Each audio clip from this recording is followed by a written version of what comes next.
much has the window potentially closed on getting more defined language around brokers where cryptocurrency is concerned now? In terms of the amendment to the bill itself, it's probably pretty closed.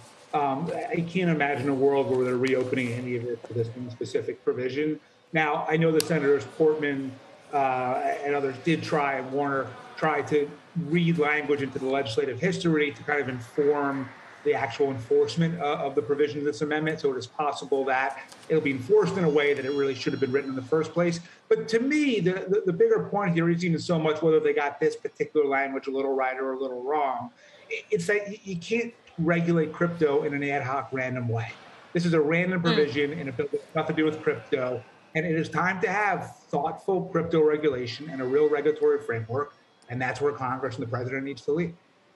So what would thoughtful crypto regulation actually look like? Yeah, I think it's a few things. I think one is you need one regulator, right? Now you've got the OCC doing stuff, the CFTC doing stuff, the SEC doing stuff. You have individual states doing stuff. It's all over the place. And you need someone who is in charge and responsive and actually fundamentally believes in some of the underlying premise of crypto itself.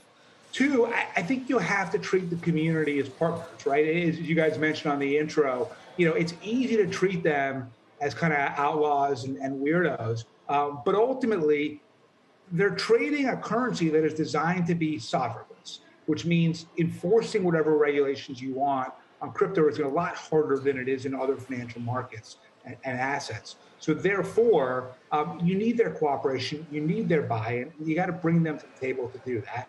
Third, you've got to have consistent tax policy between crypto assets and other asset classes. So if someone is enjoying preferential capital gains treatment on a stock trade, they should be getting the same thing on crypto.